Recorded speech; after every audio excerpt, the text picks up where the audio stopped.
A'udzubillahi minasyaitonir rajim. Bismillahirrahmanirrahim. Alhamdulillahirabbil alamin. Wa bihi nasta'inu ala umurid dunya waddin. Salat wassalamu ala asyrafil anbiya al mursalin. Nabina rasulina Muhammad wa ala alihi wa ashabihi wa asba'ihi ila yaumiddin. Rabbi shrah li sadri wa yassir li amri wahlul 'uqdatam min lisani yafqahu qawli. Amma ba'd.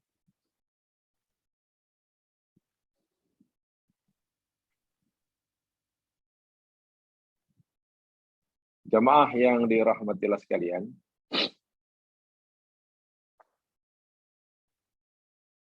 insyaallah kita akan teruskan seri perbincangan kita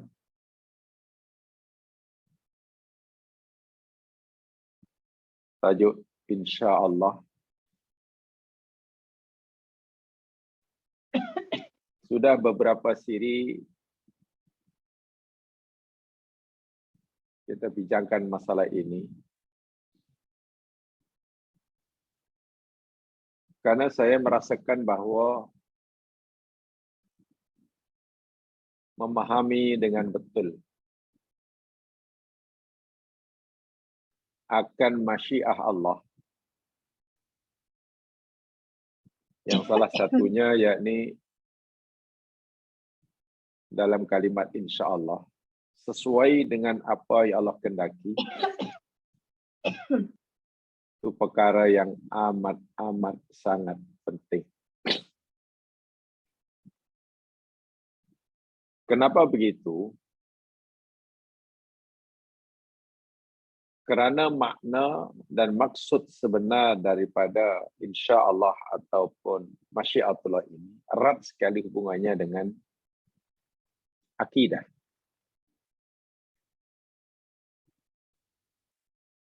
Benar, ia punya kaitan dengan masalah syariah, tapi lebih banyak kaitannya dengan masalah akidah.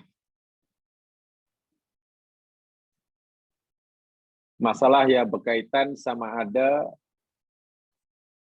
kita benar-benar menyucikan Allah dalam arti kata yang sebenarnya dengan penuh kesedaran, atau sebetulnya kita belum menyucikan Allah sebagaimana yang dikehendaki.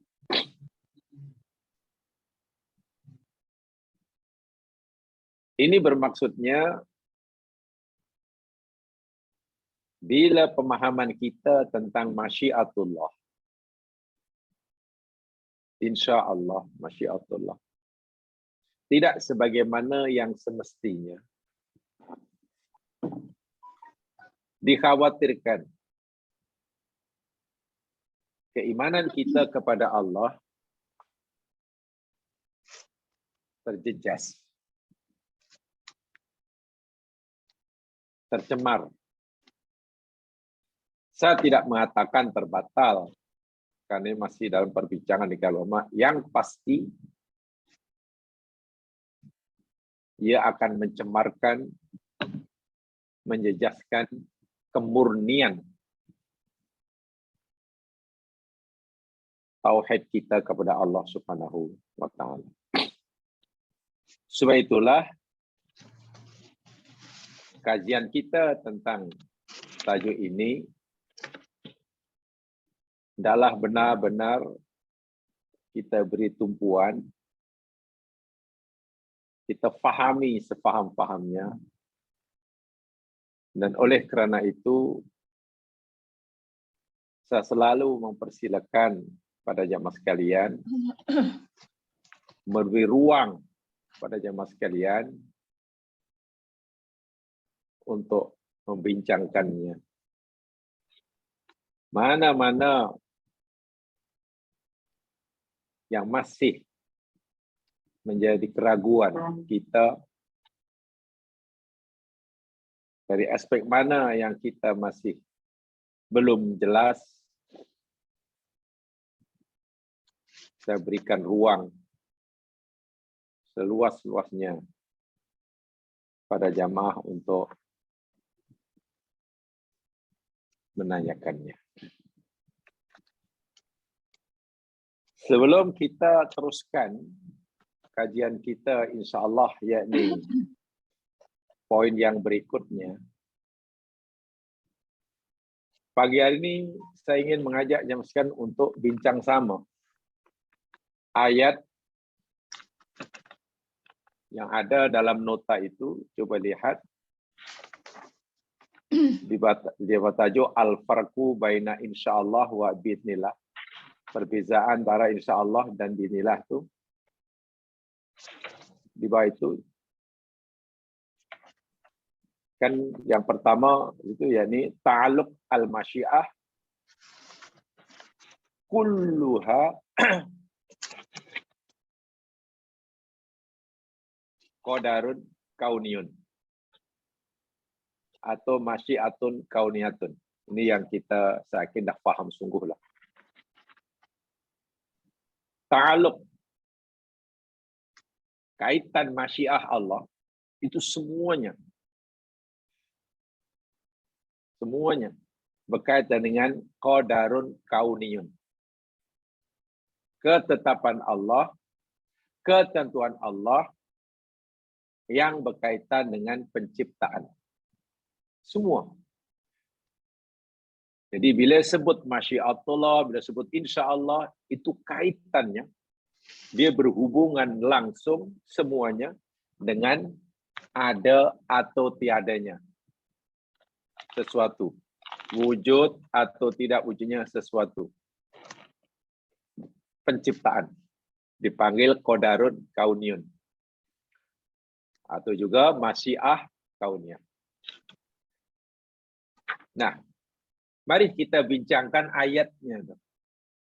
Dulu tidak sempat bincangkan, tapi insyaAllah dengan dua siri sebelumnya, apalagi siri yang terakhir minggu lepas, mungkin saya rasa menjadi bahan buat kita untuk memahami ayat berikut ini dengan mudah dan betul, insyaAllah. Ayatnya, yakni lihat dalam nota itu, surah An-Nahl ayat 93 itu. An-Nahl 93. Saya kata tadi bahwa ini adalah sistem usrah, sistem halaqah. Jadi ialah bersifat dialog, ya, bukan monolog. Sebab itu saya tadi saya beri ruang seluas-luasnya pada jamaah sekalian untuk ikut sama, ya, dalam perbincangan ini. Boleh memberikan pendapat, atau pertanyaan, atau ulasan, atau apa sajalah berkenaan nanti. Baik. Mari kita lihat ayatnya, surah An-Nahl ayat 93. Tengok dalam nota itu. A'udzu billahi minasyaitonir rajim. Walau sya'allahu laja'alakum ummatan wahidatan. Walakin yudhillu may yasha wa yahdi may yasha. Wala tus'alunna amma kuntum ta'malun. Tengok terjemahannya biasa sahaja. Dan jikalau Allah menghendaki, niscaya dia Allah jadikan kamu satu umat atau umat yang satu. Tetapi Dia Allah menyesatkan siapa yang dia kehendaki, masyiah, dan dia memberi petunjuk pada siapa yang dia kehendaki, masyiah. Sya'a, yasal. Walatus alunna, dan sungguh pasti kamu akan disoal, sungguh pasti kamu akan ditanya, sungguh pasti kamu akan diminta pertanggungjawabannya, amma kuntum ta'malun, tentang apa yang adalah kamu amalkan. Sungguh kamu akan dipertanggungjawabkan, diminta pertanggungjawabannya tentang amalan yang kamu dah buat. Coba perhatikan betul-betul ayat ini. Pertama, walau sya'allahu la ja'alakum ummatan wahidah. Ini masyiah, sebab gunakan sya'a ya. Masyiah. Yang kaitannya, yang kita sudah faham, semua kali masya Allah kaitannya dengan qadarun kauni, penciptaan. Jadi ayat ini bermaksud, jika Allah menghendaki bermasyiah, niscaya Allah jadikan kita umat yang satu. Umat yang satu. Bermakna, karena realitinya kita sebagai hamba Allah ni bukan umat yang satu, bukan satu umat, bermacam-macam perangainya, bermacam-macam akidahnya, bermacam-macam jalan hidupnya, bermacam-macam keyakinannya. Ada yang mukmin, ada yang kufur, ada yang munafik, ada yang Hindu, ada yang bahkan si fisikanya ada yang kulit sawo matang, ada yang putih, ada yang hitam. Reality dia, kita bermacam-macam, bukan satu umat. Bermakna, ayat kata, kalaulah Allah menghendaki, Allah jadikan kamu umat yang satu. Reality dia, kita bermacam-macam. Bermakna, kalau saya tanya, apakah masyiah Allah terhadap penciptaan kita ini? Yang Allah masyiah, yang Allah kehendaki ini, kita jadi satu umatkah? Atau jadi umat yang bermacam-macam bentuk perangainya, keyakinannya, dan lain sebagainya? Ya. Yang Allah kehendaki, kita ini jadi satu umat. Katalah kalau putih-putih semua, kalau hitam-hitam semua, kalau mukmin semua, kafir-kafir semua, munafik semua, Yahudi semua, atau yang Allah kehendaki kita ini menjadi umat yang pelbagai. Ada putih, ada hitam, ada kafir, ada mukmin, ada yang mana? Berdasarkan ayat ini. Berbagai. Okey. Kalau itu kepelbagaian kita dari segi warna kulit, termasuklah daripada kepercayaan, jalan hidup, itu masya Allah atau bukan?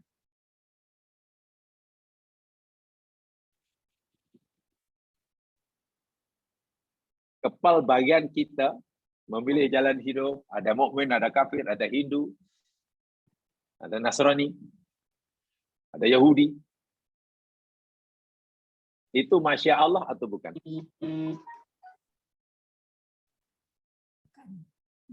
Ya. Masyiah Allah atau bukan? Jawapan. Ya, sila. Saya rasa bukan, Ustaz. Kerana kita punya pilihan, ya. Tak perlu diteruskan dulu. Masya Allah atau bukan? Bukan. Ya, bukan. Bukan. Bukan. Habis tadi di depan, jika Allah kehendaki kita jadi umat yang satu. Sedangkan realitinya kita menjadi umat yang bermacam-macam. Kalau itu, apa yang dikehendaki oleh Allah?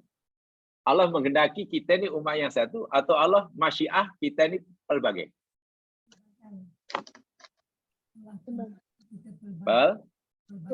Yang Allah kehendaki kita ni jadi umat yang pelbagai kan. Ada mukmin, ada kafir, ada Hindu kan. Nah, sekarang saya balik. Adakah kepelbagaian manusia dalam beragama? Ada Hindu, ada Muslim, ada ini. Dari warna kulit, hitam, putih, merah. Ada jenis jantina, laki perempuan. Itu masyiah Allah atau bukan? Masya Allah. Masyiah? Masya Allah. Betul ya, Masya Allah ya. Betul, Masya Allah. Bukan kehendak kita kan? Bukan masyiah kita maksud saya. Bukan apa. Okey. Nah, sekarang coba selepasnya. Walakin, tengok, tetapi yudillu, Allah menyesatkan mayyasha'u, siapa yang Allah masyiah. Ini mungkin kalau tak sedang nak cakap mungkin boleh kerjasama, tolong off-kan dulu dia punya audio. Kalau nak cakap baru ada suara bising.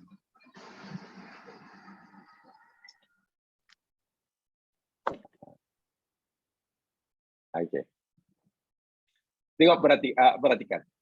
Walakin, tetapi yudillu, dia Allah menyesatkan man yasha'u, siapa yang dia kehendaki. Allah menyesatkan siapa yang dia kehendaki, masyiah. Wa yahdi, dan dia memberi petunjuk man yasha'u, siapa yang dia Allah masyiah. Yang Allah masyiah. Ini penjelas daripada yang depan tadi. Pertanyaannya, orang sesat, sebab Allah kata dia menyesatkan dia siapa yang dia kehendaki. Dia menunjukkan, memberi petunjuk pada siapa yang dikehendaki. Pertanyaannya, orang yang sesat itu masyiah Allah atau bukan?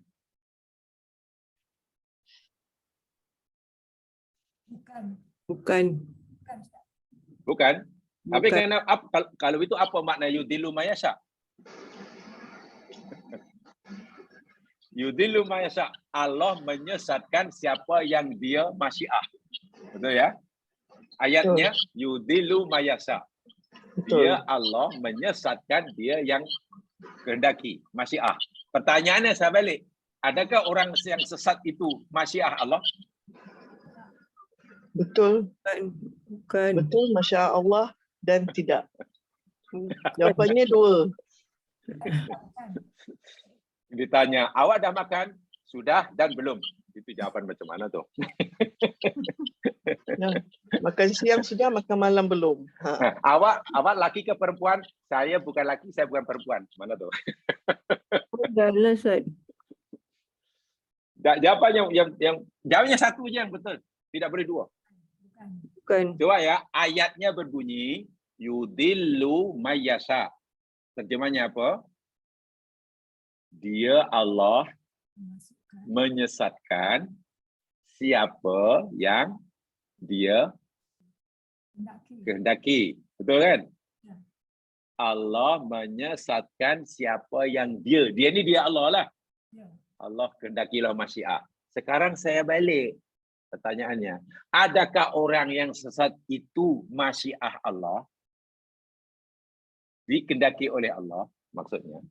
Bukan. Jawapannya? Bukan.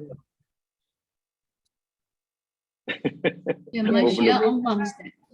Masyiah Allah. Masyiah Allah. Masyiah Apa boleh jadi Allah bukan? Kan Allah kata dia katalah kalau jadi kata kalau Allah yang kata seakan Allah punya, aku menyesatkan siapa yang aku kehendaki. Allah kata begitu. Kepertanyaannya, adakah orang yang sesat itu Allah? Masyiah Allah? Jawabannya? Ya. Betul kan? Ya. Kemudian wayahdi mayyasha. Tengok.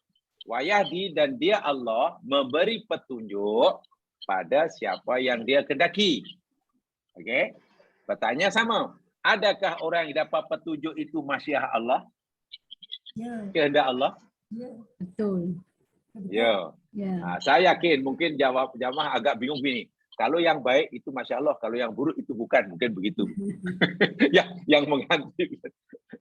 Mungkin.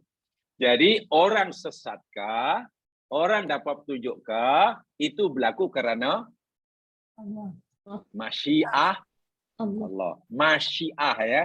Kalau ini cerita masyiah, Masya Allah. Bila orang sesat atau orang dapat petunjuk, itu kerana masyiah Allah. Masya Allah tu yang ni kehendak Allah lah maksudnya dalam bahasa Melayu. Kenapa pula penghujung ayat, penutup ayat dia, tengok bunyi dia. Wala tus'aluna amma kuntum ta'malun. Dan ingat, wahai kamu manusia, nanti kamu di akhirat pasti akan disoal, ditanya, diminta pertanggungjawaban atas amalan kamu.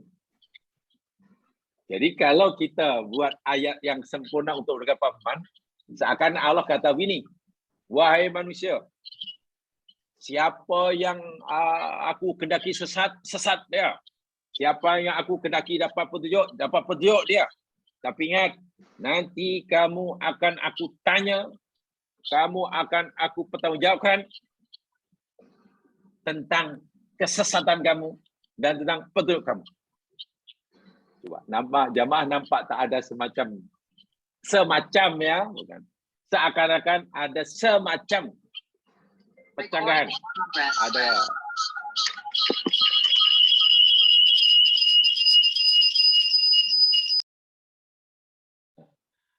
Ada semacam antara apa namanya? Kontra. Semacam seakan-akan kontradiktif. Betul? Kesesatan A itu kehendak Allah. Betul kan? Orang A dapat hidayah, itu pun masyiah Allah. Tapi kemudian Allah kata, nanti kamu akan aku minta pertanggungjawaban atas amalan kamu. Kalau sesat dan hidayah, kalau perbuatan kita, sebagaimana dalam ayat yang kita pelajari minggu lepas, itu Allah yang menghendaki. Kenapa pula kita dipertanggungjawabkan? Coba ada yang boleh menjawab? Ustaz, tapi saya masih tak faham. Macam mana peranan pilihan kita ni? Belum ke sana.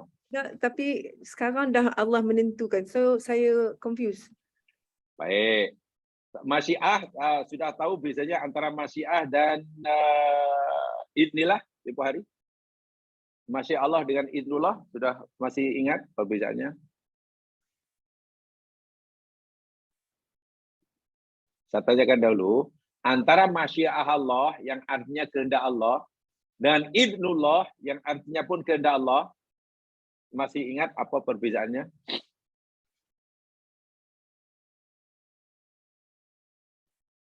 Tadi yang tanya tadi? Tak ingat lah. Kalau tak ingat kacau lah. Itu bahannya di sana sebetulnya kaitannya. Jadi setiap apa yang kita pelajari itu hendaklah jadi bahan untuk berikutnya. Jadi ibarat saya ngajak naik tangga 1, tangga 2 tu sudah diingati. Kalau tidak nanti hilang semua. Ya terpaksa buat dari bawah lagi. Masyiah Allah itu kaitannya dengan penciptaan. Okey.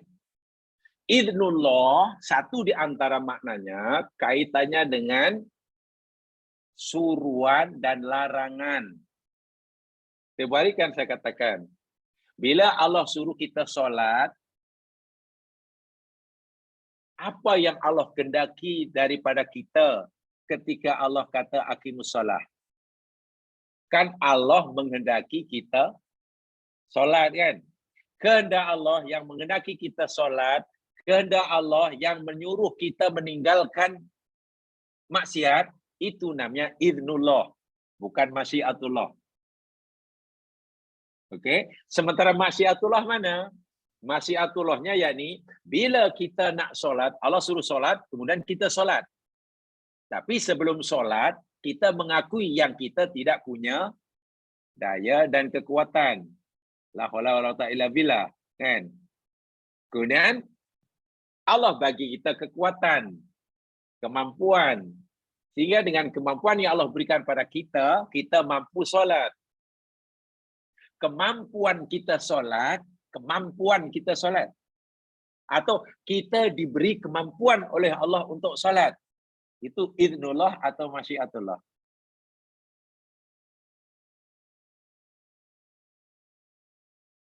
Okay. Bismillah. Bismillah. Kemampuan kita. Ya, Bismillah. Bismillah. Izin Allah. Bismillah. Kemampuan kita solat. Boleh diri, boleh rukuk, boleh tidak. Oh, itu Sehingga solat itu terlaksana sesuai dengan suruhan. Itu masyiatullah atau idznullah? Masyiah lah. Kan itu yang kita pelajari minggu lepas. Itu kehendak. Yang idznullah yang mana? Yang idznullah Allah menghendaki atau kehendak Allah yang menghendaki kita solat. Itu namanya idznullah. Okey, faham ya? Jadi dan kita ada pilihan atau tak ada pilihan di depan idznullah. Ada pilihan. Di depan idznullah. Ada pilihan kan? Ada. Allah suruh solat, Allah suruh zakat, Allah suruh sembah dia, Allah kata jangan syirik. Ini semuanya kait dengan idznullah. Bukan masyiatullah. Baik, di hadapan idznullah, kita ada pilihan atau tak ada pilihan? Pilihan. Ada Ada pilihan. pilihan. Sudah baik. Sekarang di hadapan masyiatullah, kita ada pilihan atau tak ada pilihan? Tak ada. Tak ada. Tak ada. Betul ya? Dan ini kita fahami betul ni. Ya. Di situlah poin dia. Nah, sekarang ayat ni bagi tahu kepada kita, Allah sesatkan manusia yang dia kehendaki dan Allah bagi hidayah. Karena yang punya kemampuan untuk menyesatkan dan yang punya kemampuan untuk memberi petunjuk itu hanya Allah. Boleh kita ada kemampuan atau tidak memberi petunjuk atau menyesatkan orang? Tak ada. Tak Ada ada. Nabi Muhammad pun diberitahu oleh Allah, Muhammad innaka la tahdi. Muhammad, engkau tidak punya kekuatan, kemampuan memberi petunjuk pada orang paling kau cintai sekalipun. Tapi aku. Kemampuan itulah yang kita tidak ada. Yang punya kemampuan menyesatkan dan yang punya kemampuan memberi petunjuk itu hanya Allah. So itu Allah kata, dia menyesatkan siapa yang kehendaki dan dia memberi kepada saya kehendaki. Tetapi kenapa hujungnya pula? Dan sungguh pasti kamu akan disoal apa yang kamu lakukan.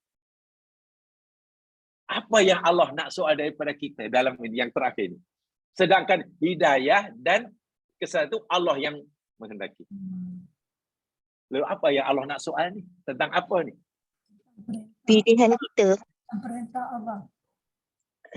Perintah yang mana? Perintah yang merupakan iznullah itu. Ya, perintah berupa yang mana? Kita tadi solat misalnya kan. Dan contoh ayat ini. Perintah kita suruh terima hidayahnya. Perintah larangan dia kita mengikuti jalan yang sesat. Itu kan Allah. Allah larang kita ikut jalan sesat. Allah suruh kita ikut jalan hidayah. Betul kan?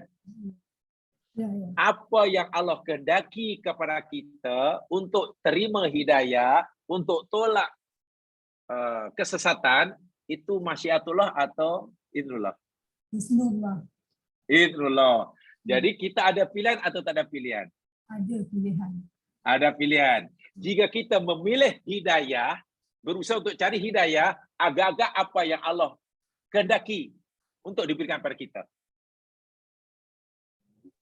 Beri hidayah kepada kita. Hidayah.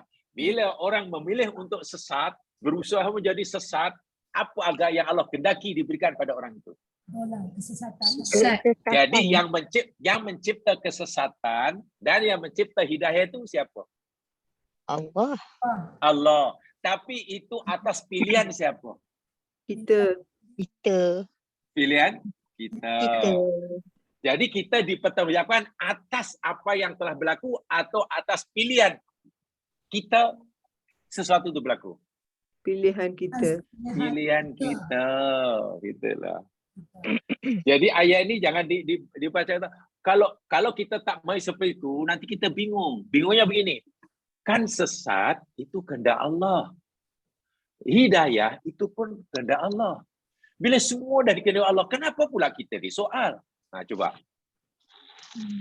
Ustaz. Kan kalau kita fahami ayat itu, ya pasti bingung. Tapi ayat ini maknanya bukan seperti itu. Macam Allah. Saya nak bagi satu contoh. Tempoh hari. Mati kerana penyakit yang dideritanya atau kerana faktor usia. Okey. B pun mati juga. B mati. Dan B mati, yakni kerana ia bunuh diri. Minum racun tikus. Teguk racun arsenic namanya. Mati. Pertanyaannya, dalam hal kematian A dan B ini, A mati kerana faktor usia atau kerana penyakit yang dideritanya, atau mungkin aksiden, dilanggar kereta atau dihempap pokok ke apa ke, duduk bawah di dusun duriannya, tiba-tiba satu tangkar hujan jatuh hempap pada mati ya. B pula mati kerana bunuh diri. Tengok ya, bunuh diri. Ada kes kematian A dan B. Pertanyaannya, dalam hal kematian A dan B yang seperti itu, mana yang berkaitan dengan masyiatullah?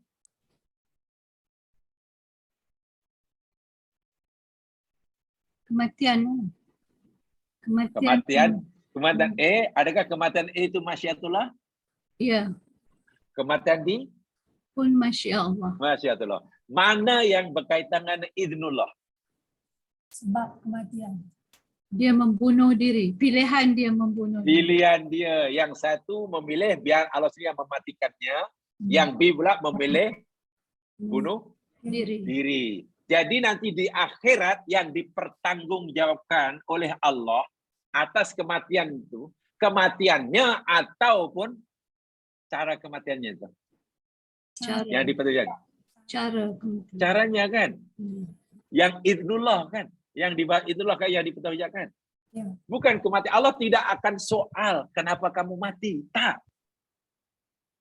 Kematian itu sendiri tidak ditanyakan karena itu di luar kemampuan kita. Yang boleh menciptakan kematian, mati atau tidak, itu kuasa Allah.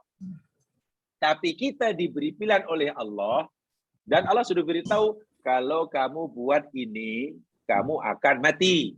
Jangan kematian. Kalau kamu mengelak ini, ya tak mati. Bila orang itu memilih untuk melakukan perbuatan yang Allah sendiri sudah beritahu akan mengakibatkan kematian, maka dia bertanggung jawab sepenuhnya atas pilihannya. Memilih asbab itu. Memilih asbab. Berusaha-usaha untuk mencari hidayah. Belajar itu, belajar ini, tanya itu, tanya ini. Itu asbab. Setelah itu Allah bagi hidayah. Akan dapat pahala. Pahala yakni bukan adanya hidayah tadi. Kan dia berusaha mendapatkannya. Yang B pula usaha untuk sesat. Maka Allah bagi dia kesesatan. Betul yang cipta kesesatan, yang cipta hidayah itu Allah. Tetapi Allah akan beri kesesatan atau Allah akan bagi hidayah sesuai dengan permintaan manusia. Manusia order mana? Ibarat minta maaf, ini contoh mudah lah. Ini analogi tapi analogi tak betul sangat tapi boleh membantu. Bila ada katalah Grab Food datang ke rumah, food apa dipanggil? Food Panda atau Grab Food ya, itu namanya. Saya tak pernah itu. Datang ke rumah. Grab Food ya. Datang ke rumah, kemudian ada apa? Anto pula tom yum. Kalau tom yum itu jamaah salahkan yang anta atau salahkan kedai yang memasak tom yum. Kalau kita tak sukalah, atau salahkan kita yang order.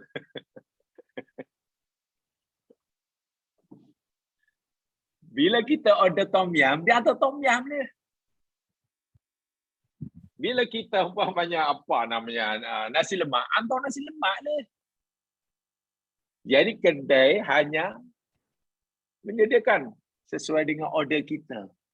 Allah hanya akan menghendaki memberikan sesuatu sesuai dengan kekuasaannya, sesuai dengan permintaan hamba-Nya. Dan permintaan hamba-Nya inilah di bawah idznullah, dan disitulah kita akan dipertanggungjawabkan. Dipertanggungjawabkan. Ya, jadi Masya Allah, kalau dalam bahasa yang agak keras lah, dalam bahasa yang agak keras sedikit, bila di akhir nanti ada orang masuk surga, ya memang itu dahulu yang diminta, maka Allah bagi dia surga. Allah kendaki masuk surga. Bila orang itu diumbar dalam neraka, memang Allah kendaki masuk neraka karena itu yang dia minta dahulu di dunia.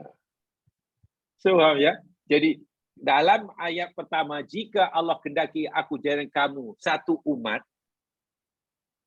tapi realiti dia, kita tidak menjadi satu umat. Maknanya, masyiah Allah terhadap kita ini, apa itu? Bermacam-macam. Bermakna, dari keratan ayat pertama, walau sya'allahu laja'alakum ummatan wahidah, mafhumnya, yang Allah kendaki, kita ini menjadi bermacam-macam umat sesuai dengan pilihan yang Allah berikan pada kita. Itu kan makna pertama. Poin pertama yang boleh kita ambil kesimpulan daripada walau sya'allahu laja'alakum ummatan wahidah, maknanya Allah beri kepada kita pilihan, kebebasan memilih.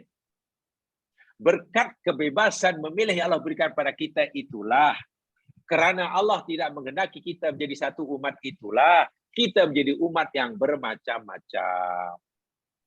Ada yang lurus, ada bengkok, ada yakin, ada mukmin, ada kafir. Kemudian, bagi siapa yang berusaha meminta hidayah pada Allah, maka Allah kehendaki dia dapat hidayah. Bagi sesiapa yang meminta berusaha dapat kesesatan, Allah kehendaki ia sesat. Maka penutup ayatnya, kamu akan dipertanggungjawabkan sesuai dengan amalan yang kamu pilih. Faham ya? So di sinilah apa namanya masyiah dan idznullah tuh. Begitu ketara sekali. Kita akan diperjuangkan dalam perkara-perkara yang ada di bawah idznullah, bukan di bawah masyiatullah. Di bawah masyiatullah, jadi kita tak ada upaya. Tak ada upaya. Faham ya? Ada perempuan mengandung. Kemudian dengan masyiatullah, tanpa usaha dari orang itu, tanpa pilihan pada orang itu, dia sedang menjaga kandungannya. Masya Allah, Allah pula masyiah keguguran. Si perempuan tadi miscarriage pokoknya, keguguran. Dia pun sedihlah. Anak pertama pula gugur, sedih. Gugur. Yang B pula mengandung, tapi karena dia tidak menghendaki apa yang dalam kandungannya. Dia tidak menghendaki kelahiran anaknya. Minta maaf karena anak di kandungnya tidak jelas siapa bapanya. Anak ini bila nanti dia pun yang perempuan mengandung tak tahu siapa bapanya. Karena bapaknya ramai sangat kan. Jadi tak dikehendakilah kelahirannya. Lalu dia berusaha untuk menggugurkan kandungannya dengan cara yang bermacam-macam lah. Minum klorok ke atau gugur. Gugur. Kandungan dia gugur, keguguran. Miscarriage. B pun keguguran juga. Kegugurannya itu kehendak Allah atau bukan? Kegugurannya. Masya Allah atau bukan? Bukan. Keguguran. Keguguran. Keguguran. B keguguran. Gugurnya janin. Itu masya Allah atau bukan? Masya Allah. Ya Allah. Allah. Masya Allah. Masya Allah. Yakin? Yakin? Yakin. Yakin, yakin. Okey, yakin. Sekarang kalau itu Masya Allah, dah jelas lah. Karena ya kehendak Allah lah. Agak-agak A atau B nanti dipertanggungjawabkan atau tidak tentang kegugurannya yang ada di bawah masyiatullah. Tidak. Tidaklah. Tidak. Tidak. Tapi sekarang A yang berguguran tadi, dia jaga baik kandungannya, makan dengan nasihat dokter, tak karena Allah. Walaupun A tadi mengharap sangatlah babynya dilahir sihat, tak Allah masyiah lain pula. Yang Allah masyiah gugur. Kehendak Allah 100% tanpa pilihan A. Nanti A di akhirnya ditanya atau tidak tentang tegurannya. Dia tak dosa, bahkan dapat pahala mungkin kalau sabar. Yang B, Allah yang menghendaki gugur, tetapi B berusaha memilih untuk menggugurkan. Di akhirnya ditanya atau tidak? Ya. Ditanya. Karena yang dilakukan oleh A dan B itu pilihan dia.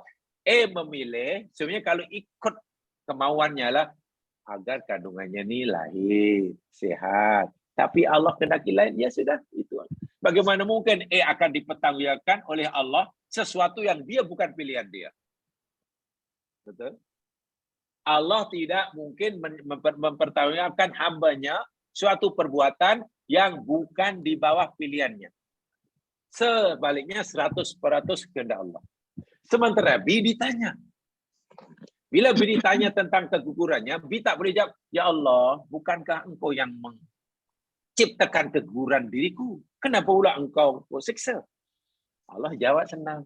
Betul, yang menciptakan bayimu itu gugur adalah aku. Tapi yang memilih berusaha untuk memastikan kandunganmu itu gugur sesuai dengan sunnatullahku adalah pilihan kamu. Maka aku pertanggungjawabkan kamu atas pilihan kamu. Dan pilihan kamu itu tidak sesuai dengan iznullah. Betul? Kan tidak sesuai dengan iznullah. Yang Allah kehendaki, jangan gugurkan. Nah itu kan, dia memilih untuk menggugurkannya.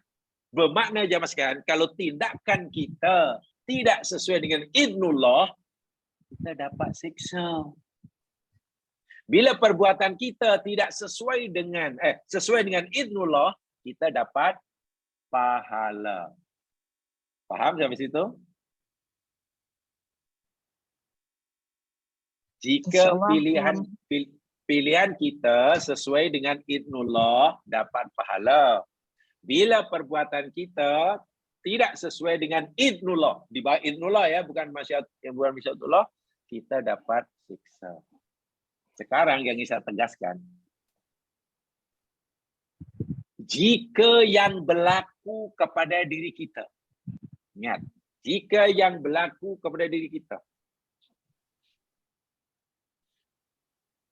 tidak sesuai dengan masyiatullah, tidak sesuai dengan masyiatullah,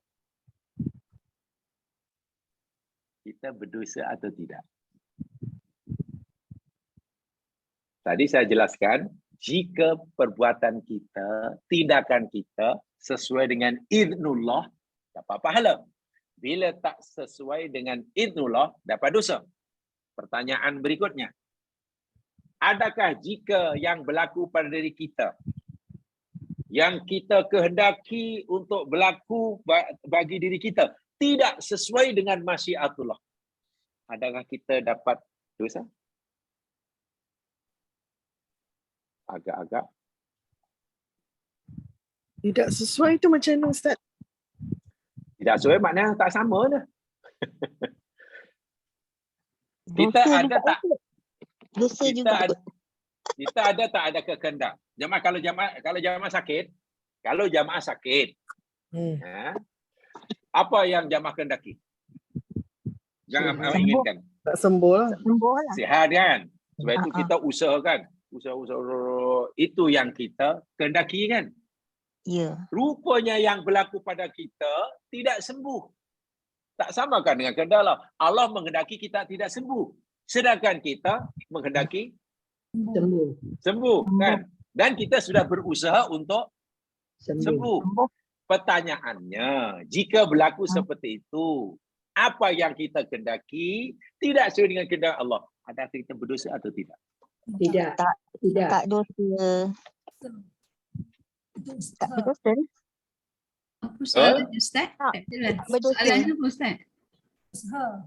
Kita berdosa ke tidak? Tak berdosa lah. Tak berdosa lah. Tak berdosa. Contohnya banyak sekali. Maklum, dia menunggu anak pertama, pelayaran pertama. Mak bapak menghendaki sudah pakat. Oh, kita menghendakilah anak pertama ni perempuan katanya. Sebab nampaknya adik-beradik semua dah lelaki. Kita nak anak pertama perempuan. Usahalah untuk dapat anak perempuan. Tanyalah doktor-doktor pakar anak perempuan. Sebab doktor pun banyak spesialis dia. Ada doktor spesialis kanak-kanak saja. Ada lebih spesialis saya. Spesialis anak perempuan aja. Anak lelaki tak reti. Dah usaha-usaha. Jadi yang dikehendaki oleh pasangan tadi, anak pertama perempuan. Itu kehendaknya. Itu kemauannya. Tapi Allah punya kehendak pula lain. Diberinya anak laki. Bermakna kehendak pasangan tadi, kemauan pasangan tadi tidak sama dengan kemauan dan kehendak Allah. Betul ya di situ. Yang saya tanya tadi, adakah jika berlaku sesuatu kita dosa atau tidak? Jawabannya tidak dosa. Betul. Kita sudah berusaha menjaga kesihatan kita. Berusaha untuk menjaga kesihatan kita, untuk jaga itu bla bla. Dalam bahasa agama saya mudahnya Mas ya. Kita sudah berikhtiar ikut sunatullah, itu bahasa agama. Tiba-tiba apa yang kita mahukan tidak sama dengan apa yang Allah kehendaki. Orang itu diberinya anak, lahir aja tak punya tangan. Tangannya kudung. Kakinya kudung. Mata satu aja di tengah. Baik, yang berlaku itu kehendak ibu bapanya atau kehendak Allah? Kehendak Allah. Kehendak Allah. Kehendak Allah berkait kehendak Allah. Itu di bawah masyiatullah atau di bawah idnullah? Masyiatullah. Masyiatullah. Orang tua yang Allah anugerahkan anak macam tu, tak ada tangan, tak ada kaki, mata sebiji di tengah aja. Nanti disoal atau di hari akhirat, kenapa anak awak cacat? Kenapa? Tidak. Ya, Dipertanggungjawabkan atau tidak? tidak. Kemauannya tak sama dengan kemauan Allah ni. Dipertanggungjawabkan atau tidak? Tidak. Tidak. Dosa atau tidak? Tidak. Sama dosa sikit pun tidak, dipertanggungjawab pun tidak. Kenapa saya tekankan seperti ini jamaah sekalian? Ini penting, sangat penting dalam beragama. Sebab biasanya atau hampir boleh katakan semuanya, kecuali umat orang yang imannya sudah macam Abu Bakar lah. Agak-agak berapa lama orang boleh menerima dengan sabar, dengan ridha, tanpa mengeluh, tanpa protes. Bila ada pasangan suami isteri yang sehat walafiat, yang si lelaki ya macam Romeo, yang istrinya macam Juliet, putih melepak, tiba-tiba Allah kehendaki punya anak seperti itu.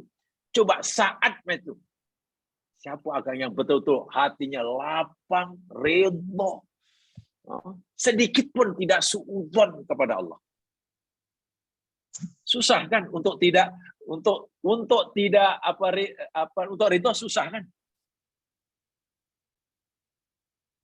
Untuk sabar susah kan?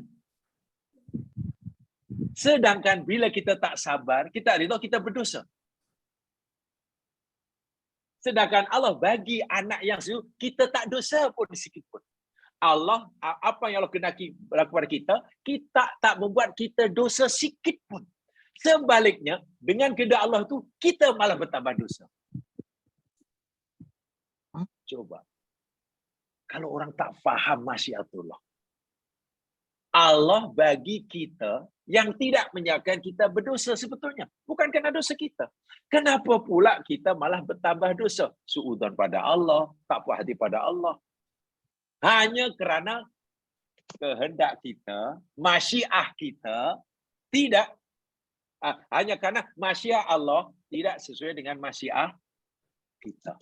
Ini yang sering berlaku dalam kehidupan. Dan itu dosa. Itulah maksudnya.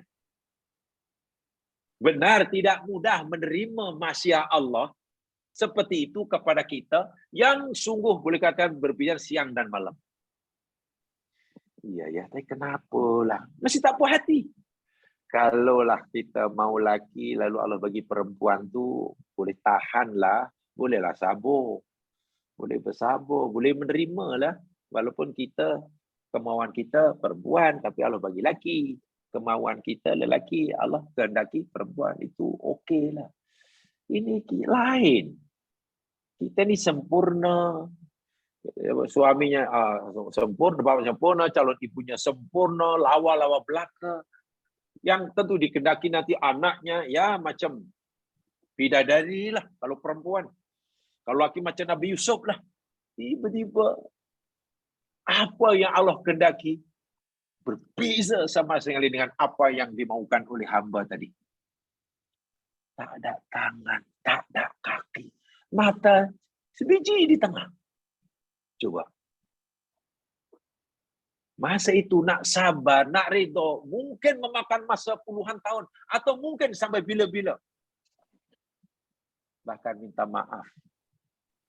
Saya pernah ditanya dahulu sama seorang. Dan orang ini orang Muslim. Jadi sudah pernah belajar perkara seperti ini. Betul, ini pernah berlaku tapi sudah agak lama lah. Ya, dalam 20 tahun dulu kalau tidak salah. Jadi, mungkin sudah paham tapi belum yakin. Gitulah. Sudah paham tapi belum yakin. Ditakdirkan istrinya mengandung. Seronoklah anak pertama. Membesar, saya sentiasa jumpa dengan doktor. Jadi perkembangan janin ini sangat normal lah. Sangat normal.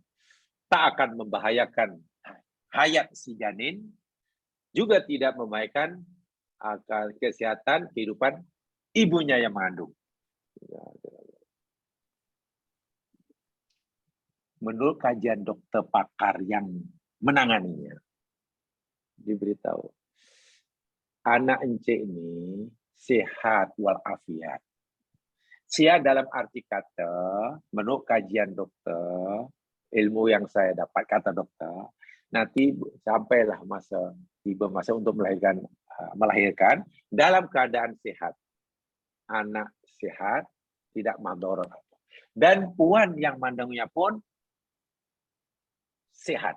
Tidak ada masalah. Mana tidak membahayakan kehidupan nyawa lah. Kan kadang-kadang bayi yang lain doktor kata, oh bayi ini bahaya. Kalau sampai besar dan lahir membahayakan. Kalau mesti hanya salah satu yang hidup. Kalau bukan babynya, ya ibunya. Ya kan pernah begitu. Jadi mesti ambil tindakan. Kalau diutamakan bayinya lahir hidup, ya mana ibunya yang jadi korban, meninggal. Tapi kalau nak menjaga nyawa ibunya, ya bayi mesti kena dikorbankan karena mati. Nah, dalam keadaan itu memang ada kaidah usul fiqh. Yani bila menghadapi dua darurat yang berat macam ni, Islam menyuruh kita akhaffuhuma dararan, memilih melakukan sesuatu yang madaratnya kurang. Itu ada kaidah. Masalahnya bayi ini sehat, hingga lahir pun nanti sehat, tidak memadaratkan nyawanya dan juga tidak memadaratkan ibunya. Hanya saja kata dokter ini, bayi encik ini nanti bila lahir cacat. Dah nampak gambar dia cacat. Dan cacatnya itu ya boleh agak dikatakan mungkin agak serius lah.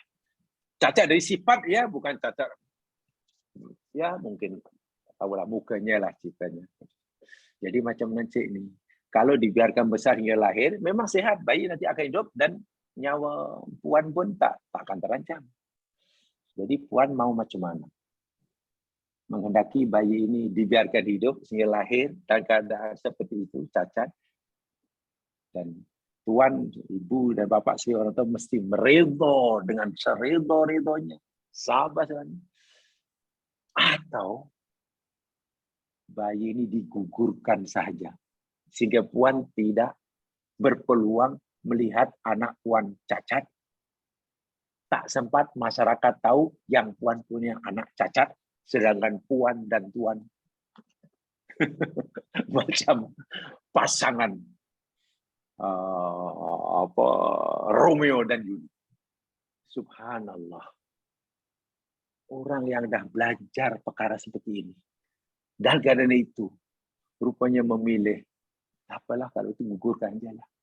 Belum bersedia menerima, belum bersedia bersabar, belum mampu redha bila dia melihat anak sulungnya cacat. Pertama daripada itu, apa kata orang? Tengok.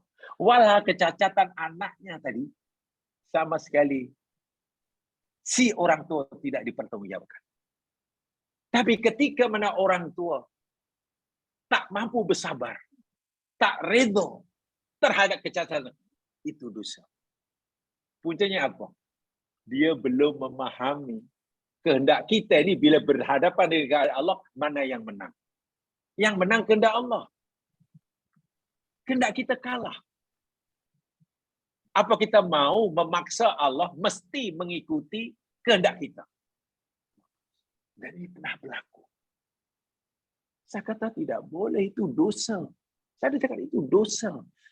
Tapi dia membayangkan apa kata orang macam mana. Tengok. Lainlah kalau kita melakukan perbuatan yang menyalahi idznullah, itu baru dosa. Itu baru dosa. Anak yang cacat itu masyiatullah. Kita tidak berdosa. Bahkan itu peluang untuk kita dapat ganjaran yang besar. Namanya sabar, melalui sabar dan ridha. Sebaliknya, anak yang cacat yang sebenarnya tidak menyebabkan kita dosa tadi, kan itu masyiatullah. Kita pula karena tak mampu sabar, lalu kita gugurkan. Allahu Akbar. Guguran bayi itu Quran sebut wa'dul banat. Nabi sebut wa'dul banat. Di akhirat nanti budak-budak ini akan dibangkitkan, lalu Allah ditanya. Yakni bi ayyi dzambin qutilat. Wahai anakku, wahai hambaku, kata Allah. Wahai hambaku yang masih bayi dahulu. Dahulu kenapa? Lah apa sebablah kamu dulu dibunuh oleh orang tua kamu? Bayi manalah tahu. Ketika Allah tanya pada hamba yang masih bayi digugurkan ini, wahai hambaku, dahulu kamu dibunuh oleh orang tua kamu. Apa salah kamu, wahai hambaku? Bayi pasti akan jawab, ya Allah, mana aku tahu, aku masih baby lagi, tak erti lagi. Itu menempelak orang tuanya. Rela melakukan dosa besar. Dan itu dosa. Itu saya lebih kita takuti. Lebih kita takuti bila kita tak mampu bersabar, tak mampu redha, karena itu di bawah idznullah, daripada kita Allah anugerah kita sesuatu yang tidak sesuai dengan kehendak kita. Banyak dalam kehidupan seperti ini, jamaah sekalian. Dalam berusaha mungkin kita harapkan 95% berjaya, rupanya Allah kehendaki gagal. Coba macam mana? Kegagalan dalam berusaha yang telah menempati sunatullah. Berusaha berobat bila sakit sudah sesuai dengan sunatullah. Menjalani kehidupan dengan bersungguh-sungguh sesuai dengan sunatullah. Ternyata hasilnya yang Allah kehendaki tidak sama dengan apa yang Allah kehendaki, tidak membuat kita dosa sikit pun. Itu perlu kita fahami betul. Yang dosa itu, jika kita melakukan ikhtiar, pilihan, menyalahi kehidupan, menyalahi sunatullah, menyalahi idnullah, walaupun hasilnya sesuai dengan apa yang kehendaki. Sesuai dengan apa yang kehendaki. Apa yang Allah kehendaki sesuai dengan apa yang kita kehendaki. Tetapi cara untuk kita mendapatkannya menyalahi idnullah. Itu yang patut kita khawatirkan. Itu dosa. Yang penting aku dapat. Kehendak kita dapat. Lalu Allah kehendaki pun, Masya Allah, dapat. Orang akan seronok. Walhal semasa berusaha mendapatkannya menyalahi idnullah. Itu bebanan yang luar biasa di akhirat. Sementara yang lain menjalani kehidupan sesuai dengan sunatullah. Tidak melanggar sedikit pun. Sesuai dengan idnullah. Walaupun hasilnya apa yang dia kehendaki, apa yang Allah kehendaki, tak sama dengan apa yang dia kehendaki. Tak jadi masalah. Pertama, kita tidak dibebani pertanggungjawaban di akhirat. Kita pun tak dosa. Bahkan peluang untuk dapat ganjaran sangat besar. Kenapa? Kita hanya perlu sabar, perlu redha. Yang dahulu telah kita pelajari sama itulah. Itulah agama yang paling susah untuk jadi mukmin muslim sejati, itu disitulah yang paling susah. Sehingga Allah menyatakan apa? Wala tamutunna illa wa antum muslimun. Jangan sekali-kali kamu mati kecuali dalam keadaan kamu muslim. Allahu akbar walillahil hamd. Ya sekalian, sehingga poin ini boleh difahami atau belum? Kalau sudah saya teruskan, kalau belum, mungkin yang belum boleh dipertanyakan. Atau mungkin ada yang menambah. Sebelum kita teruskan. Salam Ustaz. Boleh saya tanya Ya. sikit? Ya. Selepas mendengar keterangan Ustaz dengan contoh-contoh, boleh tidak kita lihat maksud ayat different perspektif ayat wa yahdi man yasha wa yudillu man yasha tu, dalam konteks biiznillah kita pilih jalan tu. Jalan yang lurus, jalan yang sesat. Ini contohlah ya. Tapi kerana ada masyiah Allah, kita tidak semestinya menjadi sesat atau kita tidak semestinya menjadi tetap di jalan yang lurus. Kerana ada di hadapan kita tu ada masyiah Allah. Boleh kita faham gitu Ustaz? Begini ya mas kalian ya. Salah satu di antara sifat atau nama Allah 99 namanya Al-Adlu. Oke, Al-Adlu. Adlu maknanya maha adil. Oke, maha adil.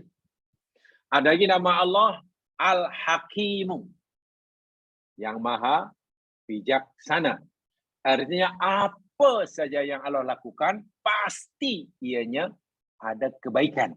Walaupun kebaikan itu belum dapat difahami atau tidak difahami saat itu oleh hambanya. Itu yang pertama kita kena yakin sungguh. Dengan kata lain, Allah tidak mungkin berlaku zalim. Allah tidak mungkin berlakukan sia-sia. Melakukan sia-sia. Belum lagi sifat sebagai Ar-Rahman, Ar-Rahim, dan seterusnya. Apa maksudnya? Sungguh pun kita diberi pilihan oleh Allah. Sama ada nak ikut jalan hidayah atau nak mengikut jalan kesesatan. Betul, Allah bagi kita pilihan. Perintah menerima hidayah, larangan memilih kesesatan, itu dia idnullah. Itu betul. Lalu kita diberi pilihan nak pilih yang mana. Setelah itu kita berusaha bersungguh-sungguh. berusaha bersungguh-sungguh sambil mengakui kelemahan diri. Suatu hari, suatu saat, bila tiba masanya, nanti agak-agak Allah bagi sesuai dengan kehendak kita atau tidak, kan gitu kan? Orang yang inginkan hidayah lalu berusaha untuk dapat hidayah, agak-agak nanti Allah bagi sesuai dengan kemauannya atau Allah bagi yang lain. Orang sebetulnya jadi sesat, nanti agak-agak Allah bagi sesuai dengan kehendaknya ataupun tidak. Jawabannya berdasarkan nama Allah, Al-Adlu, pertama Adlu, Allah pasti akan memberi, Allah pasti akan menghendaki kepada hamba itu sesuai dengan apa yang dikehendaki. Itu pertama. Ini sesuai jamaah sekalian dengan ayat yang ada dalam nota itu. Sesuai dengan ayat dalam nota itu. Oh, tidak ada di situ. Oh, sorry, tidak ada. Tak sempat mencantumkannya. Yakni Allah Subhanahu wa taala ketika berfirman, yudhillu may yasha, katalah. Allah menyesatkan siapa yang kehendaki. Ayat ini jangan dipahami berdiri sendiri. Ada ayat lain yang menjelaskannya. Ingat ya, ayat Quran ini jamaah sekalian, kadang-kadang ayat ini menjelaskan ayat yang lain. Jadi untuk mendapatkan kesimpulan yang syumul, yang lengkap, yang merangkup, yang mencakup semuanya, yang komprehensif, kita mesti melihat banyak ayat yang berkaitan dengan ayat tersebut. Contoh, ketika Allah berfirman yudillu may yasha, Allah menyesatkan siapa yang kehendaki, kita tidak boleh terus berkesimpulan maknanya kesesatan itu Allah kehendaki berlaku pada orang itu, atau Allah kehendaki saya bagi orang itu. Nuktah. Bukan begitu. Sebab dalam ayat yang lain, contohnya dalam surah Ibrahim ayat 27 umpamanya. Surah Ibrahim ayat 27, Allah berfirman, yudillullah. Allah menyesatkan az-zalimin, orang yang zalim. Nah, tengok. Orang yang zalim. Allah menyesatkan orang yang zalim. Jadi bila Allah kata, aku menyesatkan orang yang aku kehendaki, itu bersyarat rupa-rupanya. Orang yang aku kehendaki sesat itu ialah az-zalimin contohnya. Orang zalim. Sedangkan kezaliman itu pilihan manusia. Sehingga Allah memberikan kepada hambanya sesuai dengan apa yang dia pilih. Apa yang dia pilih. Sementara yang dapat hidayah, yahdi may yasha, Allah memberi petunjuk pada yang kehendaki. Kalau Allah dah bagi tahu siapa kehendaki, kalau Allah kehendaki dapat petunjuk, kalau tidak jadi sebab kita terserah aja. Bukan. Karena dalam ayat yang lain, contohnya dalam surah Asy-Syura ayat 13, Asy-Syura ayat 13, Allah berfirman, wa yahdi ilaihi, dan Allah memberi petunjuk kepadanya, ini Allah lah, jangan pada Allah. Siapa dia? Man yunib. Siapa saja yang suka kembali.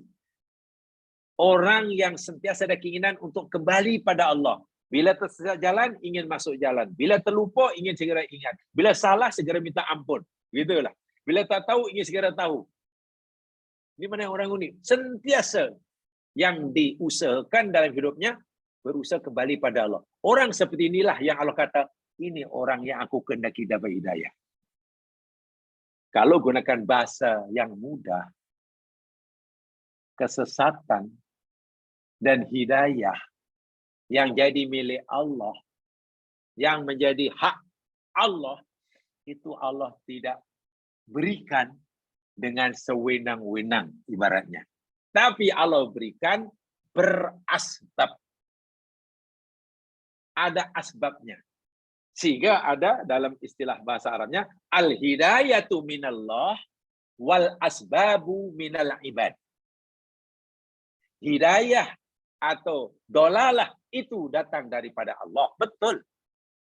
Tapi asbab, sesuatu yang menyebabkan orang Allah bagi hidayah, perkara yang menyebabkan orang itu dapat ke satu minal ibad, itu datangnya dari pilihan hamba tersebut.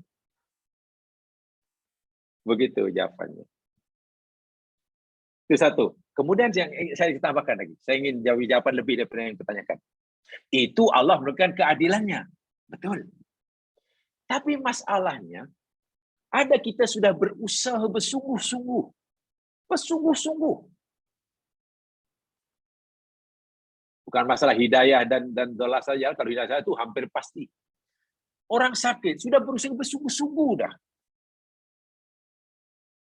Ikhtiar sungguh-sungguh sesuai dengan sunatullah. Nak sembuh, nak sihat. Setelah 1 hari, 2 hari, 1 minggu, 2 minggu, 1 bulan, masih juga tidak mengubah keadaan. Masih juga sakit. Wahal, apa yang belum dibuat? Ini sudah, ini buat. Merayu sudah, tawakal sudah, doa sudah, qiyamul lail sudah, baca itu makan itu sudah, jumpa dokter itu sudah. Ini dah 4 minggu. Macam tak mengubah. Kenapa Allah macam tak? Katanya, Allah akan memberikan kepada hamba sesuai dengan pemberian. Ini minta dah, kenapa masih belum? Jamaah sekalian, jawabannya begini. Tadi kan Allah punya nama Al-Hakim kan? Al-Hakim. Maha bijaksana. Kalaupun, jika sekiranya, ini kalau kita tidak tahu. Kalaupun, jikalau sekalipun, sekiranya, apa yang kita lakukan ini, menurut keyakinan kita, sudah maksimum. Usaha sudah maksimum. Ini sudah. Dan semuanya menepati sunatullah. Ini menurut keyakinan kita sudah maksimum. Tapi apa yang kita kehendaki, yang kita harapkan, belum juga wujud. Kesehatan yang kita harapkan, belum juga nampak. Maknanya Allah belum. Di mana letak keadilan? Mungkin kita tanya, di mana letak keadilan Allah? Mungkin. Kalau kita tanya, di mana letak keadilan Allah? Kita dah buat semuanya dah. 2 campur. Kita nakkan nilai 10. Kan itu. Ibaratnya sakit sembuh itu nilai 10. Langkah kerja semua kita dah buat. 5 darab 2. Sudah. 7 campur 3. Sudah. 6 campur 4. Sudah. 15 tolak 5. Sudah. 12 tolak 1. Sudah. 9 campur 1. Sudah. Semuanya sudah. Tinggal menunggu. Dan semua langkah kerja kita ini, menurut sunatullah, nilainya 10. Masalahnya kita tak mampu nak meletakkan nilai yang punya kemampuan meletakkan nilai itu Allah. Tunggu tu apa ni? Semua langkah kerja sudah dan semua betul. Kenapa tak ada? Lalu kita tanya, mana keadilan Allah? Jika sekiranya lah kita sudah, tapi Allah belum bagi. Mungkin saat itu Allah memang belum melakukan keadilannya, tapi Allah sedang menunjukkan kebijaksanaannya. Saya ulangi. Tapi Allah sedang menunjukkan sifat Al-Hakim yang maha bijaksana. Allah sedang menunjukkan sifatnya Ar-Rahim yang maha menyayangi. Mana sifat bijaksana Allah? Kita dah penat melakukan langkah kerja semuanya, tapi hasil tak ada. Mana bijaksananya? Mana sifat kasih sayangnya? Ini dah buat macam-macam sesuai dengan arahan dia. Langkah kerja semuanya betul. Tapi dah menunggu 1 bulan, 2 bulan. Tak ada macam mana kasih sayang. Mungkin kita yang minta maaf, yang masih belum faham kerja Allah, mungkin akan tuduh begitu. Dan malah tambah dosa lagi. Sifat hakim Allah ni jemaah sekalian. Allah sebenarnya memberikan sesuatu kepada kita jauh lebih baik daripada apa yang kita minta. Itu bijaksana atau tidak namanya? Itu saya kasih sebagai Maha Pengasih Penyayang atau tidak? Bila kita minta sesuatu pada Allah, yang kita minta Allah tak bagi, sebenarnya Allah bagi pada kita sesuatu yang lebih baik, lebih berharga daripada yang kita minta. Itu namanya Allah kasih sayang. Allah bijak atau tidak? Bijaklah. Lalu apa yang Allah berikan pada kita? Yang kita minta sembuh, tapi kan Allah bagi sembuh. Karena berbagi tahu. Salah satu daripada, ini telah kita pelajari ya dalam kisah pelajaran yang lama, yang dahulu. Kan Allah Nabi beritahu, salah satu daripada tujuan musibah ditimpan pada hambanya ini, yakni menghapuskan dosanya. Allah ampunkan dosa kita. Dan tahukah kita, pengampunan Allah bagi dosa-dosa kita itu jauh lebih berharga, jemaah sekalian, jauh lebih mahal daripada kesehatan yang kita minta. Betul, Allah belum bagi kita sehat. Tapi nilai kesehatan, walaupun nilai kesehatan itu besar, tapi ada lebih besar. Apa dia? Terampunnya dosa kita. Bayangkan. Kesehatan itu memang mahal. Kita nak sangat, kita penting. Allah tak bagi yang macam itu, Allah bagi yang lebih besar. Yang sebenarnya kita tak minta pun. Tapi Allah bijaksana. Hambaku ni baik sungguh. Aku sayang pada dia. Karena aku sayang pada dia, aku akan bagi dia yang lebih baik daripada yang dia minta. Dia hanya minta sembuh. Bagi Allah tak ada masalah, bagi dia sembuh. Benda kecil. Tapi karena Allah sayang, Allah bagi lebih besar. Tak apalah, kesembuhan. Aku tak bagi sekarang. Tapi aku angkat darjahnya ke makom yang lebih tinggi. Itu kata Nabi itu. Musibah itu boleh menghapuskan dosa dan boleh mengangkat darjah seseorang. Takkan orang yang dapat pengampunan daripada dosanya, telah diangkat darjahnya, masih tak puas hati hanya kerana Allah belum bagi sihat. Saya ingat, remeh sangat cara kita melihat anugerah Allah. Minta maaf kalau kita tak mau dikatakan bodoh, mana tak cerdik lah. Dibagi sesuatu yang lebih berharga dalam hidup untuk yang dunia dan akhirat, kita tak puas hati tapi milih yang walaupun ya Allah, memanglah bab pengampunan tu kami tak kisah sangat sebenarnya, kau ampun ke tidak tak kisah. Tentang naik darjah itu kau naikkan ke tidak, kami sebenarnya tak perlu. Yang hamba perlukan sehat saja. Wah, nampaknya kita betul tak cerdik. Wa iyadzubillah, kalau kita punya fikir masuk, ya kita beri pada Allah. Allah jauhkan kita. Itu belum lagi jemaah sekalian. Dahlah kita diampunkan dosa kita. Dahlah darjah kita dah dinaikkan lagi. Walaupun yang kita minta Allah belum bagi dan ditangguhkannya kemakbulan permintaan kita yang disebut tadi, itu pun kebaikan lagi bagi kita. Kenapa? Dalam hadis qudsi, walaupun hadis ini dipertikan oleh ulama hadis, ada yang menganggapnya hasan, ada yang menganggapnya dhaif. Ada di kalangan hambaku yang berdoa kepada aku, kata Allah. Iya. Innal abda yatuni, ada hambaku berdoa pada aku. Berdoa pada Allah. Ya Allah, Allah. Lalu Allah panggil malaikat. Faqala li malaikati. Lalu Allah berfirman pada malaikat, "Hai malaikat, atihi wa'jil."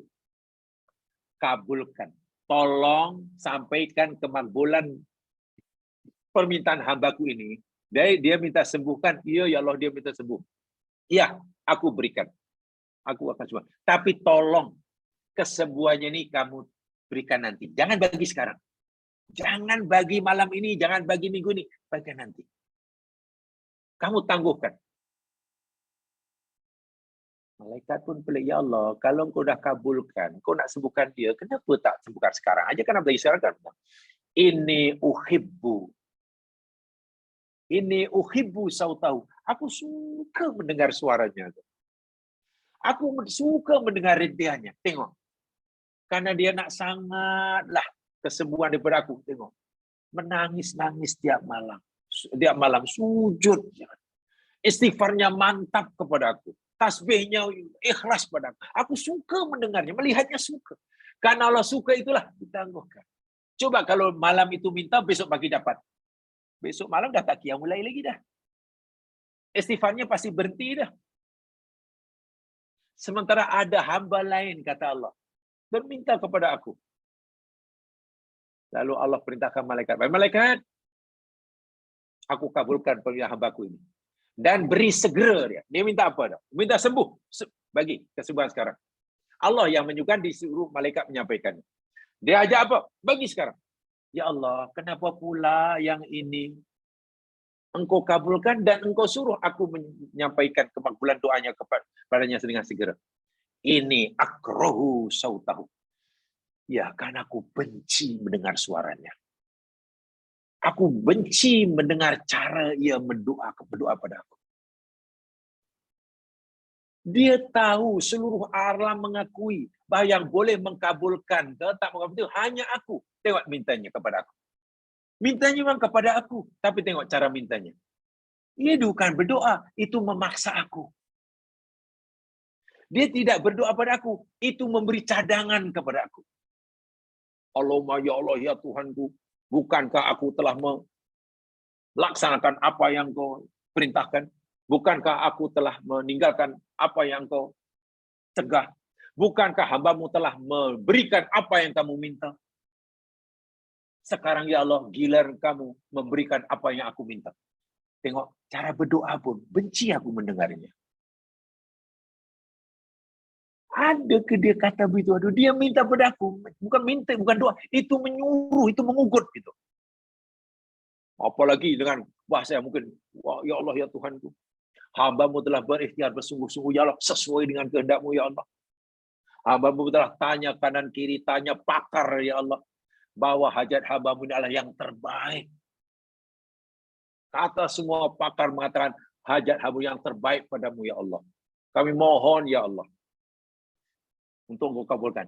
Tidak ada alasan bagimu, ya Allah, untuk menangguhkan kemakbulan doamu. Karena ini yang terbaik. Itu berdoa atau memaksa Allah namanya.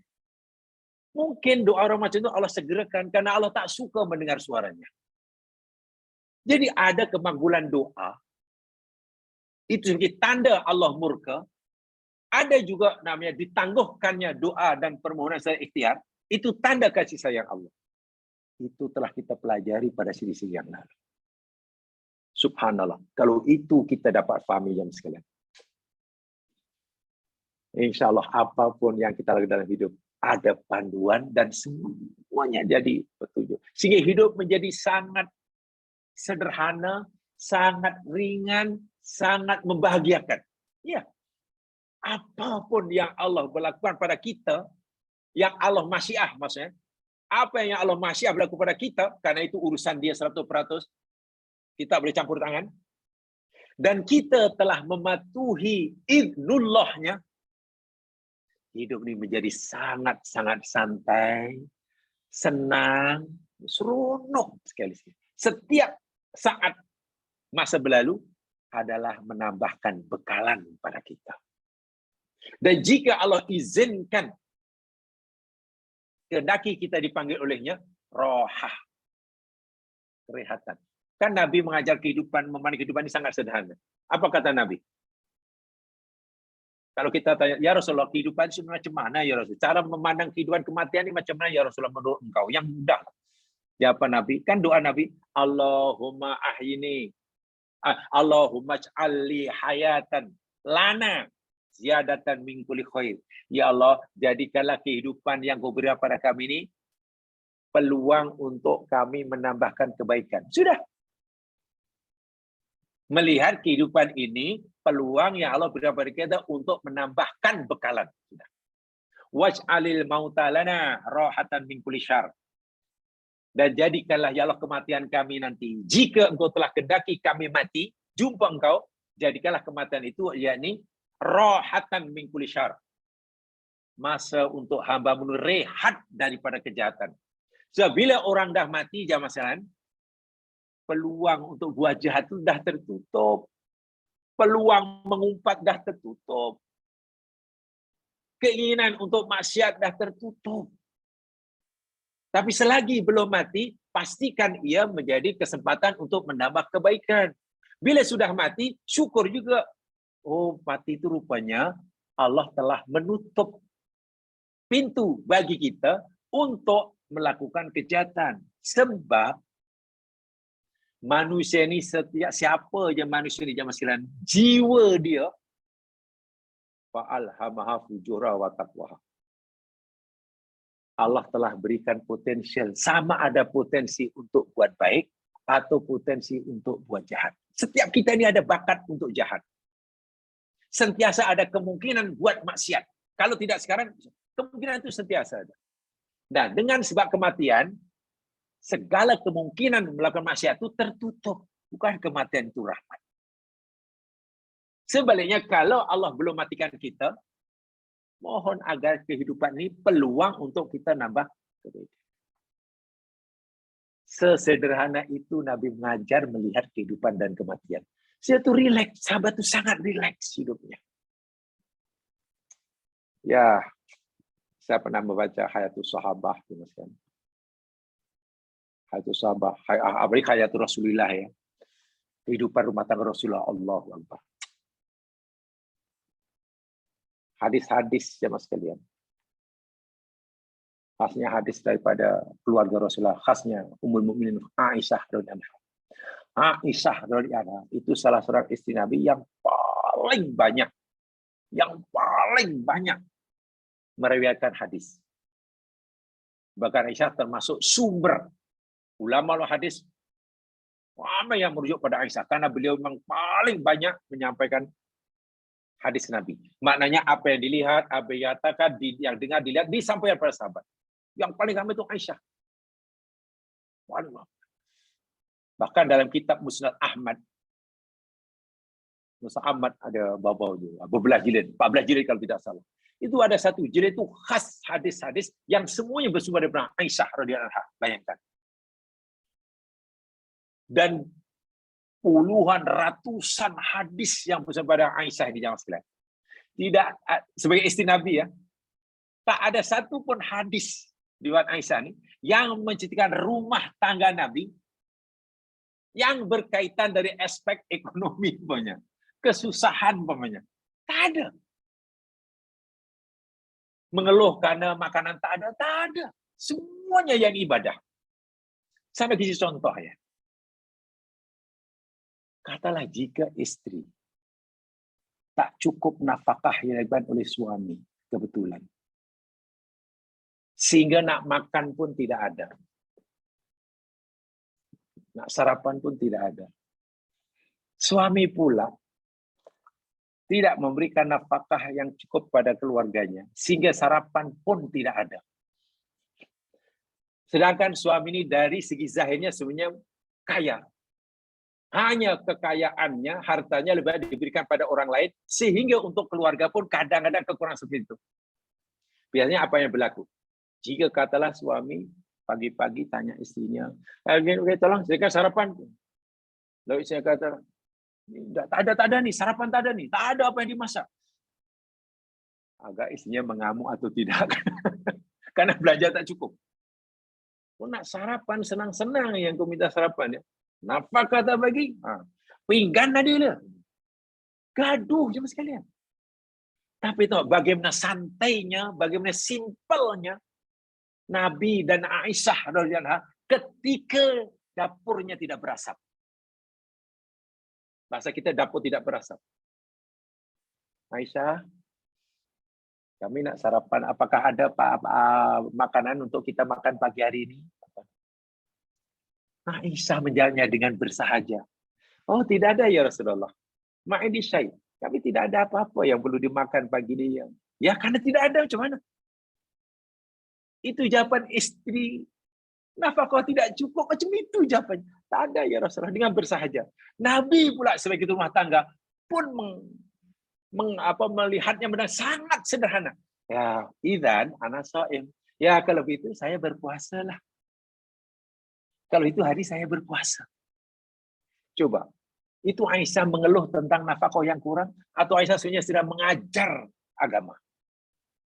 Mengajar agama, akhirnya ulama berkesimpulan, oh puasa sunat rupanya boleh walaupun tanpa pasang niat daripada malam hari. Kan itu kesimpulannya. Puasa sunat ini sebenarnya tidak perlu niat malam hari, siang hari pun, tengah hari pun boleh niat berpuasa. Syaratnya belum makan semenjak selepas terbit fajar. Kan begitu kan. Kemudian puasa sunat rupa-rupanya boleh diteruskan, boleh dibatalkan. Tengok, hatta ketika rumah tangga jemaah sekalian, kekurangan dari segi nafkah, bab makanan yang paling basic kekurangan. Tidak menjadikan keluarga itu hancur, berantakan, mengamuk. Malah ia menjadi punca menjadi sumber hukum peraturan syariat yang berlaku hari ini.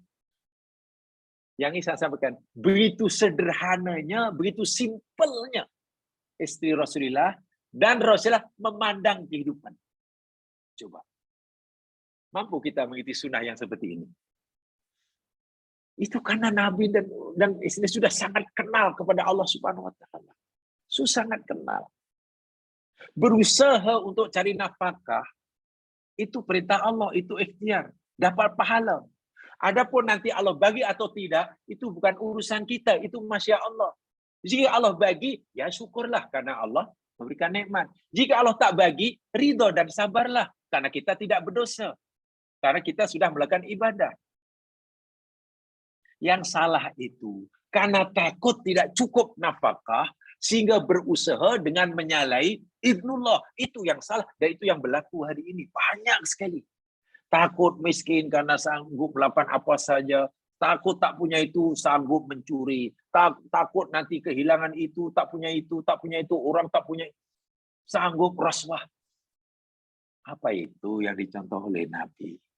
Itu yang saya katakan tadi, panduan hidup ini sangat penting. Apalagi hidup hanya satu hari. Kata Umar, hidup ini hanya satu hari. Kan Nabi Umar berkata, karena katamu wadan. Beramalah kamu untuk akhirat kamu seakan-akan kamu mati besok pagi. Mana kalau bila kita akan mati besok pagi, mana umur kita hari ini saja. Satu hari hidup. Hidup peluang itu. Hidup hanya untuk satu hari. Tapi tengok cita-cita, angan-angan dia. 1000 tahun punya itu. Bolehlah cita-cita kalau diikuti dengan usaha yang sesuai dengan idznullah. Ini hangan-hangan kosong diikuti dengan ikhtiar yang menyalahi syariatullah. Coba. Apakah hidup seperti itu bermakna? Tidakkah kita ingat ayat tadi? Walatus alunna amma kuntum ta'malun. Dan ini sebenarnya setelah keadaan seperti ini, Nabi sudah beritahu ya masa 14 abad yang lalu, Nabi sudah beritahu lah. Suatu hari akan tiba masa pada umatku yang seperti hari ini lah. Ada kebaikan, ada keburukan, kebaikan sedikit, keburukan banyak. Kebaikan sedikit itu pun dibungkus dengan keburukan. Allahu Akbar. Dipanggil dakhon. Dakhon itu semacam ya pencemaran lah. Kotoran. Jadi benda itu elok tapi sudah berbalut bercampur dengan buruk sehingga sulit nak menemukannya. Ada tapi susah nak mendapatkannya. Dan setelah mendapatkannya nak berpegang pun susah karena dikelilingi oleh keburukan kejahatannya. Nak bersikap lurus bendul dalam hidup di zaman sekarang susah. Karena hidup digini oleh orang yang sudah membudayakan bohong dan tipu. Coba bayangkan. Berusaha lurus itu susahnya luar biasa. Karena dalam budaya usaha orang sudah. Dan Nabi sudah ramalkan. Tapi Nabi beri peringatan. Bila kamu sudah tidak ada panduan, kamu mesti mengasihi diri dan kamu mesti duduk bawah pokok. Jika kamu tak mampu mendapatkan yang halal, karena semuanya haram, kamu mesti tinggalkan. Dan kamu mesti duduk bawah pokok, walaupun seorang diri. Dan kamu hanya bergantung hidup dengan menggigit akar kayu. Hingga mati. Sampai begitu sekali Nabi memberitahu kita dalam hadis Bukhari Muslim. Begitu besar fitnahnya akhir zaman. Sangat berat sebenarnya hidup akhir zaman ini yang sekalian. Bukan sebagaimana yang kita lihat. Kalau kita faham hadis Nabi tadi, menakutkan hidup sekarang ini. Sehingga persepsi seseorang terhadap Allah menjadi kabur. Menjadi kabur, tidak tepat. Begitu jawaban saya, sengaja saya jawab lebih panjang dari pertanyaan. Mudah-mudahan mendapatkan maklumat yang lebih. Terima kasih Ustaz. Ya, saya berharap sangatlah supaya dapat difahami. Jangan salah faham. Yang masih punya salah faham, tolong ditanyakan nanti ya. Karena saya betul tidak mau ada yang salah faham atau yang belum pada. Karena ini penting. Soalnya tadi ini kaitan dengan kemurnian akidah. Kita takut nanti karena firman Allah dalam ayat kita pada minggu lepas itu. Kan? Wa ma qadarullah haqqa qadri. Ramai manusia ini yang tidak memuliakan Allah dengan sebenar-benarnya. Mereka berpikir telah memuliakan Allah, tapi sebenarnya mereka ini tidak memuliakan Allah dengan sebenar-benar kemuliaannya. Dan itu bahaya sekali ya. Tanpa kita sadari. Itu saja. Kurang lebihnya mohon dimaafkan. Mudah memberi manfaat. Subhanakallahumma wa bihamdika. Asyhadu an la ilaha illa anta. Astaghfiruka wa atubu ilaik. A'udzu billahi minasyaitonir rajim. Wal 'asr. Innal insana lafi khusr illa alladziina aamanu wa 'amilus shalihaat wa tawassaw bil haqq wa tawassaw bis sabr. Assalamualaikum warahmatullahi wabarakatuh. Waalaikumsalam.